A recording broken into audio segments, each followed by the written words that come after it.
আছি এবং কোন শিক্ষাই বা আমরা গ্রহণ করছি, এই নিয়ে সঞ্জীব পান্ডে রচিত এবং নির্দেশিত আজকের নাটক উচিত শিক্ষা। এই নাটকে অংশগ্রহণ করবেন মাস্টার বিতান, মাস্টার শুভদীপ ও মাস্টার প্রীতম। এছাড়া আছেন শ্রী অমরনাথ ও পাপিয়া শ্যাম, শ্রী রাজীব কুমার, শ্রী বিজয় দা, শ্রী রাজীব বিদাস, শ্রী অশোক চক্রবর্তী ও শ্রী সঞ্জীব পান্ডে। আলো এবং মঞ্চসজ্জায় উপস্থিত আছেন শ্রী পরাশর বাড়ি। আভর সঙ্গীত দিয়ে নাটকটিকে শ্রুতিমধুর করবেন শ্রী তারা শঙ্কর রায় এবং সাজসজ্জায় শ্রী রাম দাস। তো শুরু হতে চলেছে আমাদের আজকের নাটক উচিত শিক্ষা।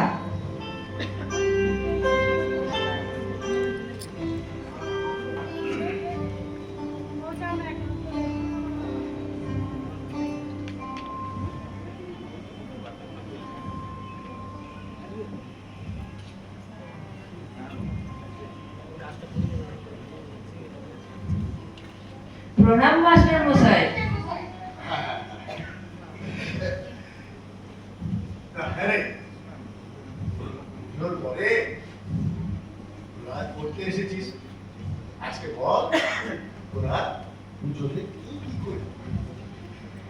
মাস্টার মশাই জানেন এই বিভুনা খুব বদমাস।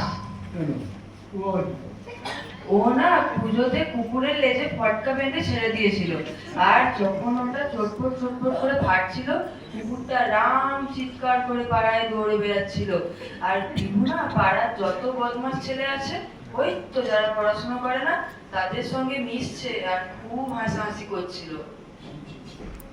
একদম উচিত নয়। হ্যাঁ, কোনো এক্সকিউজ নয়। আজকে একটা গল্প। এই যে বিশাল এক ব্রহ্মাণ্ড, তার ছোট্ট একটা কোণা পৃথিবী। সেই পৃথিবীতে আমরা বসবাস করি। এই পৃথিবীতে আপনার জল, বায়ু, গাছপালা, এতে সবার একটা সম্পর্ক জড়িত। একদম বিপন্ন হয়, অপরটিও বিপন্ন হতে পারে। এই যেমন আমরা কারণে অকারণে গাছে হাত দিই, ফুল ছিঁড়ি, পাতা ছিঁড়ি, গাছ কাটি, এগুলো একদম উচিত নয়। গাছ না থাকলে আমরা কেউ কি বাঁচবো? স্যার, গাছের কোটরে যে সাপ থাকে। হ্যাঁ, তা থাকতে পারে। তুমি আবার কি করে দেখবে?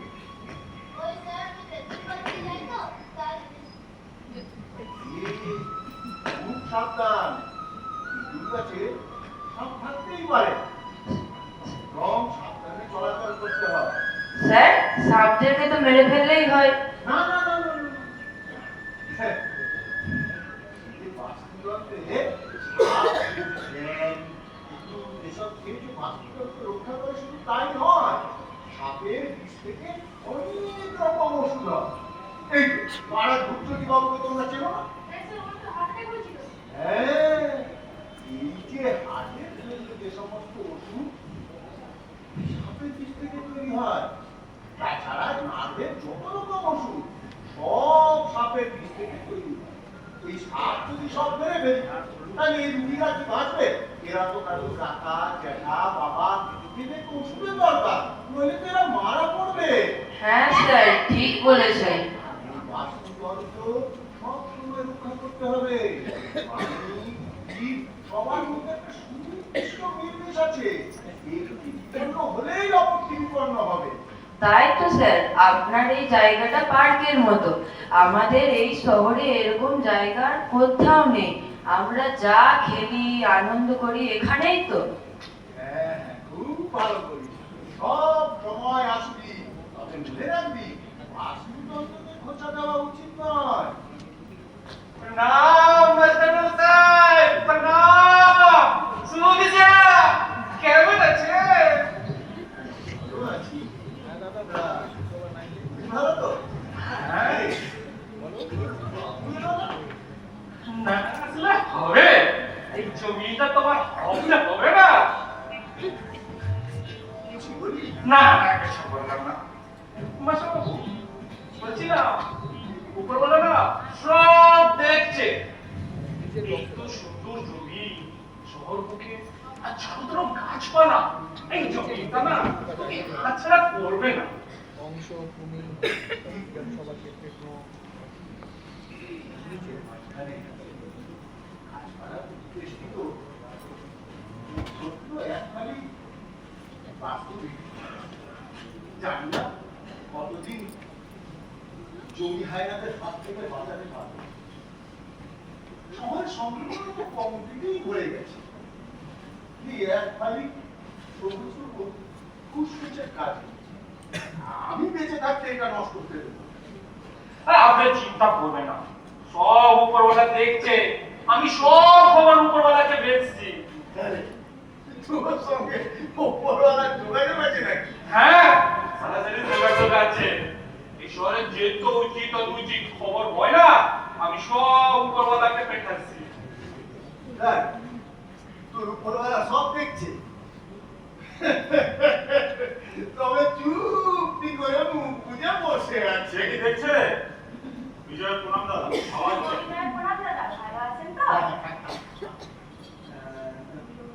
ভালো তো? তোর পরে তোমরা এলে আমি প্রাথমিক মানুষ কি যে করি। তোমাকে কিছু করতে হবে না, আমি চাই বলে নিয়ে আসি। তোমাকে কিছু করতে হবে না। হ্যাঁ বলো। হ্যাঁ রে, তোরা বলছো আজকে আয়, হ্যাঁ। তবে কাল আমার আসবে। হ্যাঁ, আর মন দিয়ে পড়াশোনা করতে হবে, এছাড়া বিকল্প কোনো রাস্তা নেই বাবা। আজকে আয়, হ্যাঁ। ঠিক আছে মাস্টারমশাই।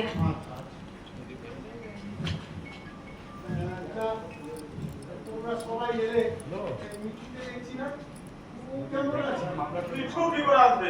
মিঠু এখানে আছে নাকি? কেন মিঠু আবার কোথায় গেল? আসলে দাদা ও তো মেডিকেল কলেজে আছে। Medical college? কেন ওর আবার কি হলো? ওর আবার কি হবে? মিঠু আমাদের ডাক্তারিতে ভর্তি হয়েছে, মিঠু আমাদের ডাক্তার হবে। বেশ বেশ। হ্যাঁ রে, আজকাল মেডিকেলে করতে গেলে এন্ট্রান্স করতে হয়। তো সেরকম মেধা কখনো আমি লক্ষ্য করিনি। আসলে দাদা এখন সেকালেই রয়ে গেছে। দাদা, এখন পড়াশোনা দিয়ে কিচ্ছু হয় না, এখন মাল্লু লাগে মাল্লু। সেটা হয়। তার মানে হলো ঘুষ। পয়সা দিলে সব কিছু কিনতে পাওয়া যায়।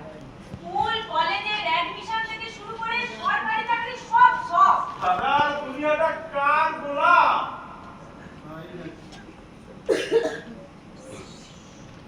অবিনাশ আর অভিনব চক্রবর্তী, আমরা দুই ভাই। অমরনাথ চক্রবর্তী, আমরা শিক্ষিত।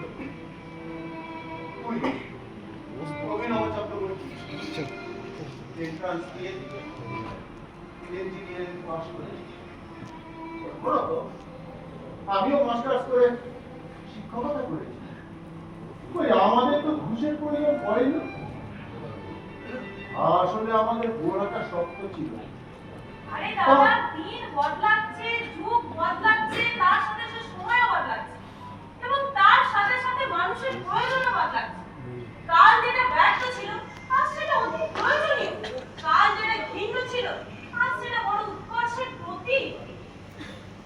তবে এবার তোমার কথার মানেটা ঠিক বুঝতে পারলাম না। দিন বদলায়,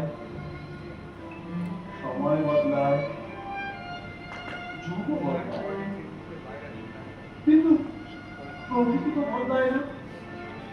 এক সূর্য, এক চন্দ্র, এক পৃথিবী, এক দিন, এক রাত্রি, কালের নিয়মে নিরন্তর প্রবহমান। এর বিরাম নেই, এর পরিবর্তন নেই, এর বদলও নেই। প্রকৃতি, জন্তু, প্রাণী, উদ্ভিদ,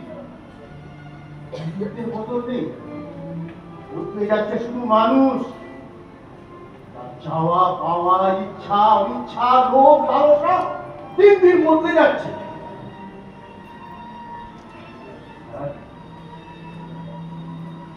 একটা কথা বলতে পারো না,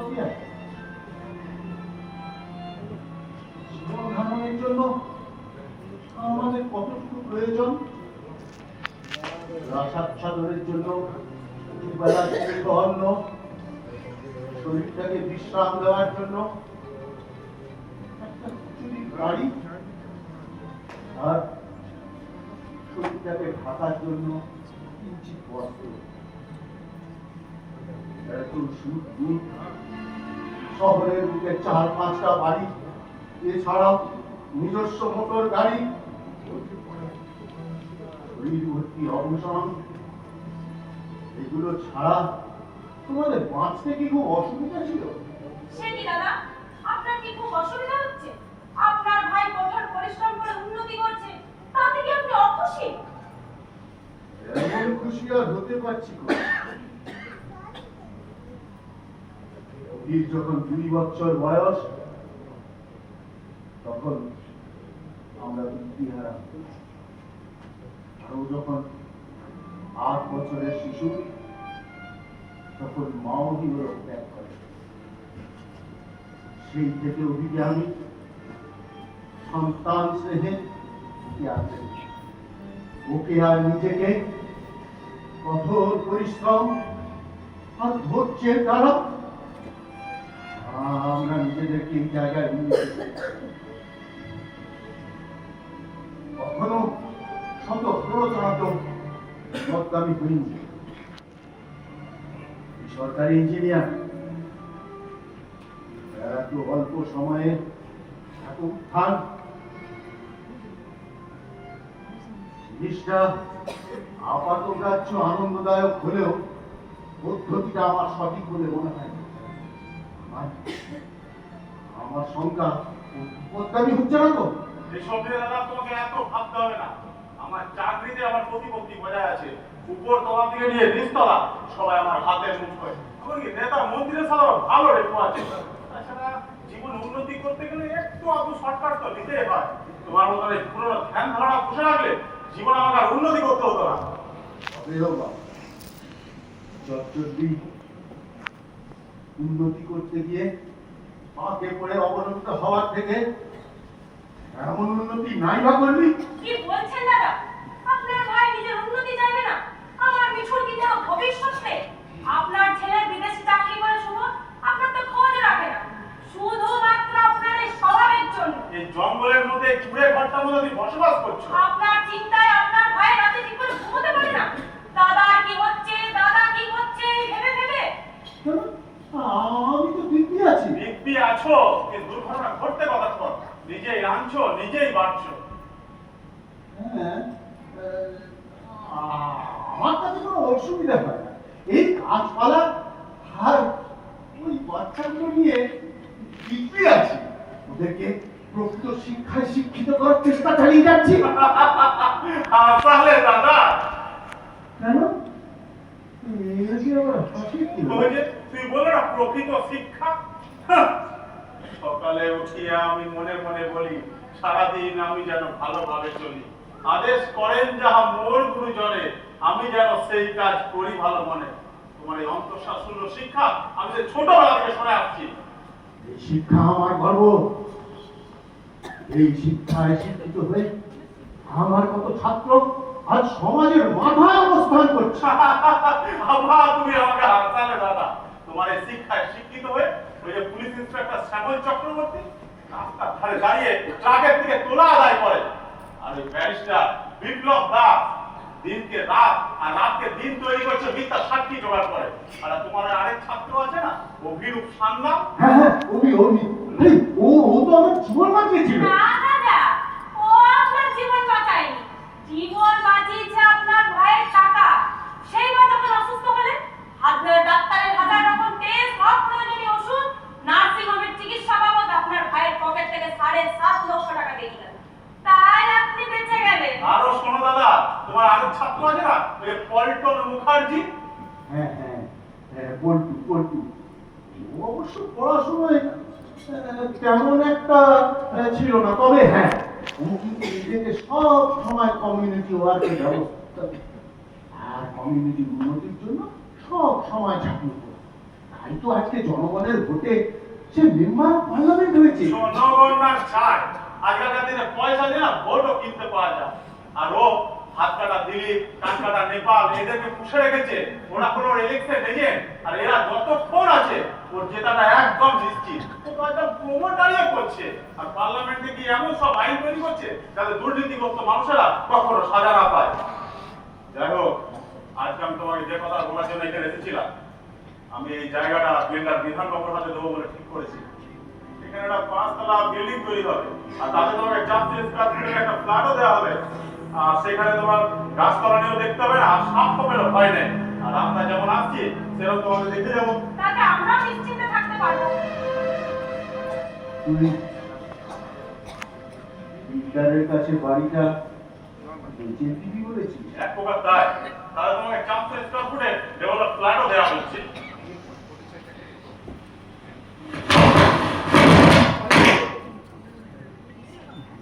দেখো,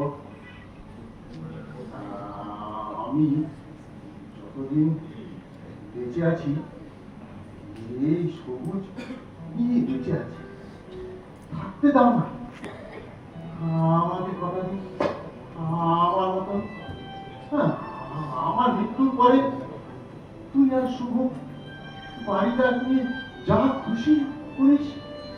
কটা দিন আমাকে শান্তিতে সবুজ আর শিক্ষা নিয়ে বাঁচতে দে না ভাই। রাখো তোমার শিক্ষা, তোমার এই শিক্ষা শিক্ষা তোমার এই বাবা সম্পত্তিটাকে দান পত্র করে একটা শিক্ষা কেন্দ্র করলে, তারটা আবার তুমি শিক্ষকতা করলে, আর রিটায়ারমেন্টের পর ভিকেরির মতন এ টেবিল থেকে ও টেবিল তুমি পেনশনের জন্য ঘুরে বেড়ালে। এই সরকার যতক্ষণ না পাচ্ছে পেনশনের টাকা না আজ চালু হতো না। হ্যাঁ, সরকারি কাজকর্ম কেমন যেন সব অগোছালো। তাই বলে তো শিক্ষাকে দোষ দেওয়া যায় না। একমাত্র প্রকৃত শিক্ষাই পারে মানব জাতির মেরুদণ্ড ভাই। আর তাছাড়া এছাড়া বিকল্প কোনো পথ নেই। এসব কথা এখন থাক দাদা।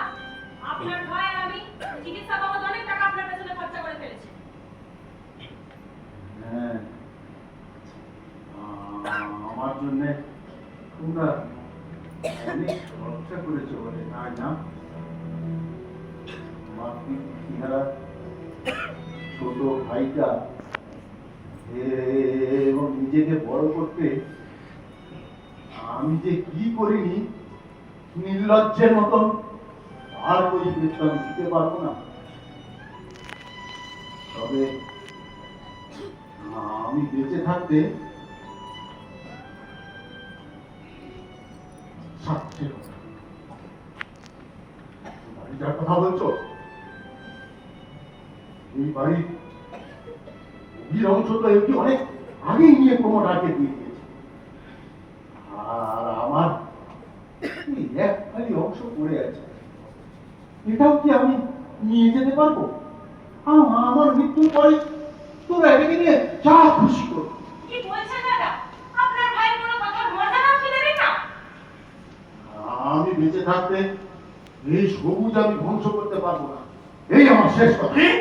আমি বিল্ডারের কাছ থেকে অ্যাডভান্স নিয়ে বসে আছি তোমার শেষ কথা শোনার জন্য। তার আগে আমি তোমাকে শেষ করে বলবো না। অসৎ ঠিকাদারদের বিল পাস করিয়ে কোটি কোটি মানুষের জীবন নিয়ে খেলা করছো সরকারি ইঞ্জিনিয়ার।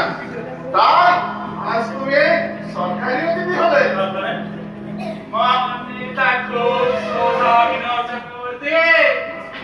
তোমার পাস করা ব্রিজ গুলো যে ভেঙে পড়ে গেছে না, অনেক মানুষটা হাতাহাত করেছে, ওই দায়িত্বটা তোমাকে নিতে হবে। স্যার, এরা চারটে বাড়িতে এখনো পর্যন্ত তল্লাশি চলছে। এখনো পর্যন্ত 150 কোটি টাকার ট্যাক্স এবং 50 কেজি সোনা রূপো বাজেয়াপ্ত করা হয়েছে। এছাড়াও ব্যক্তিতে মেডিকেল কলেজে অ্যাডমিশন নেওয়ার কারণে এটা মেয়েকে আটকও করা হয়েছে। Very good, very good. হ্যাঁ, বিশ্বনাথ চক্রবর্তী, তোমাকে আমি বলেছিলাম না উপরওয়ালা সব দেখছে। ওই যখন করে না তোমাকে বচতে দেবে না। শুধু তুই? হ্যাঁ, আমি বিশ্বনাথ আগরওয়াল, অ্যান্টি কারাপশন ব্রাঞ্চে। তোমাকে যখন বলেছিলাম না তোমাদের মাসুম মানুষকে মুখোশ তো তুলতে গেলে আমাকে চাকার মুখটা ফেলতে হলো। তোকে আমি রাস্তা থেকে তুলে এনেছিলাম। রাস্তা থেকে তুলে আসি কি হলো?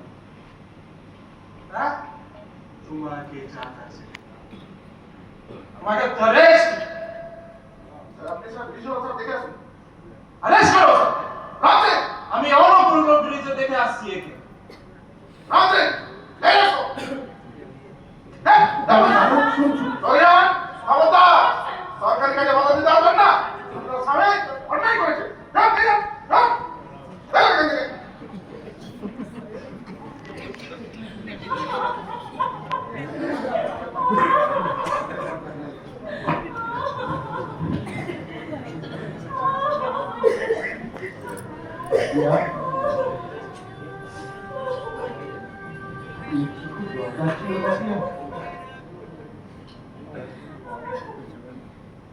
মানছি আমি ব্যর্থ শিক্ষক।